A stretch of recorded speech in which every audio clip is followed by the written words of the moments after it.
Whether a game is amazing, terrible, or somewhere in between, as long as it has one cool thing, it is worth talking about.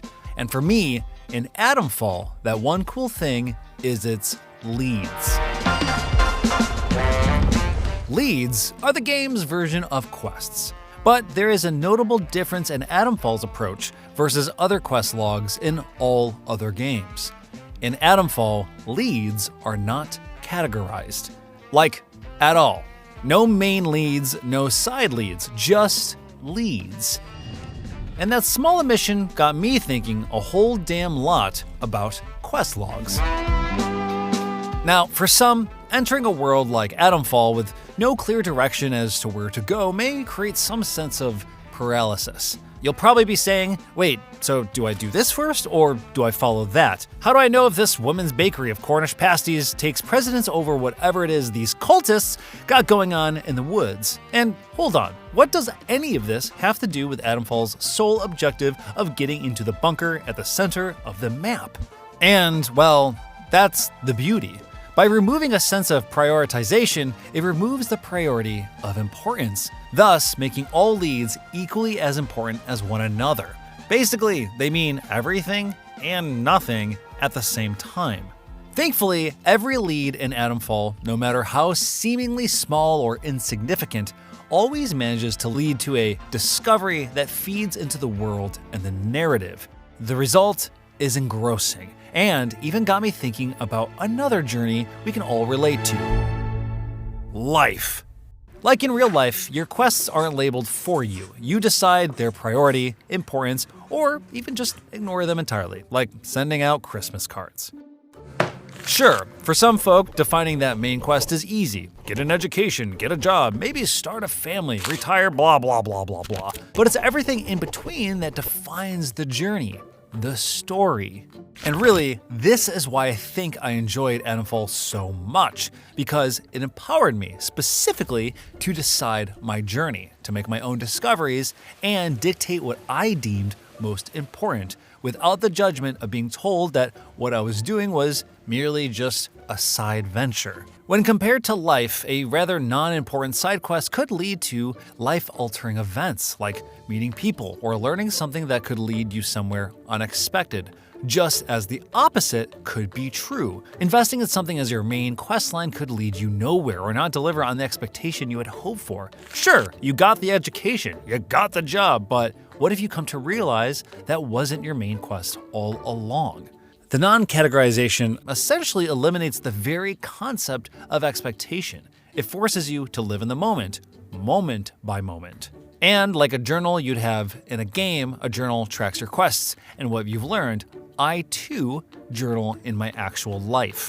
I use notebooks for just about everything. What I've learned, what I want to learn, who I've met, where I've been, and where I want to go.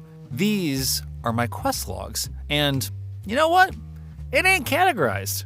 What Atomfall does with its leads isn't new, but it is novel when looking at other contemporary games that feature a quest log. Because honestly, what I realized while writing this video is that this lack of quest categorization was once commonplace, specifically in 90s PC RPGs. Last year, I played 1999's Planescape Torment for the first time, which, by the way, f***ing rules.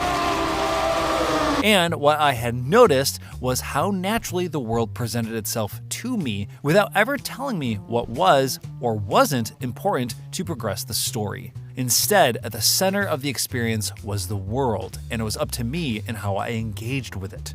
Which is further exemplified because, that's right, this game does not categorize its quests. It's just a list of stuff you gotta do. And by the way, this game also has a great journal system, just saying, really good. Updated my journal. Damn right you did. Then I booted up Fallout 1 to discover something similar to Planescape Torment. The biggest difference is that its quests were categorized by the area rather than importance. But somewhere along the way, this changed. 2017's Torment Tides of Numenera, the deemed spiritual successor to Planescape Torment, threw in the old main and side quest categorization. Then, of course, Fallout 3 onwards followed suit. It's so commonplace that it was hard to imagine a game at any point that hadn't followed this quest log principle.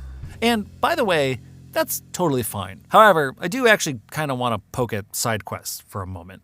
As I booted up game after game to re-examine the ye olde quest log, something I hadn't really paid all that much attention to until playing Atomfall, I began hyper-focusing on how each game labeled them. In Skyrim, well, it doesn't even have side quests. Instead, it's just labeled miscellaneous. In some strange way, as I started to look at the very concept of quest categorization under a microscope, seeing side quests labeled as miscellaneous suddenly shifted my whole perspective. And really, miscellaneous kind of came off as devaluing. It's almost as if the game is directly acknowledging how unimportant those quests are.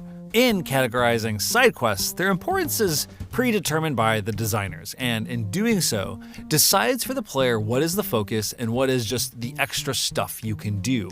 That is, if you want to do it. So what happens when you present a player where nothing is said to be more important than the other? This is why I think Atomfall rules, because no matter how small, a lead's conclusion rewards the player with something tied to the world. So that baker with the Cornish pasties, yeah, where it goes is completely unexpected and actually incredibly important. Oh, and it's just as important as anything the cultists are doing in the woods. And yeah, both deep in the foundation of the game's biggest mystery, its world. Now, Atomfall does allow customization options that make exploration and leads a little less open-ended, by labeling what leads are for the main story and additionally adds waypoint markers to the player's compass. And really, I think this is something more games should consider adapting. It's commonplace for so many other games to have combat or movement customization, but it's hard to recall a game that treats its story and exploration with this much breadth of accessibility options. There is hint systems in games, yes. And sure, there's plenty of games that allow you to turn off elements of the UI for more immersion. But what makes Atomfall special is the game's design to foster discoverability and how the world, from the very start, feels intended to be experienced this way, with natural exploration. So yeah, that's just the one cool thing that I think Atomfall knocks out of the park.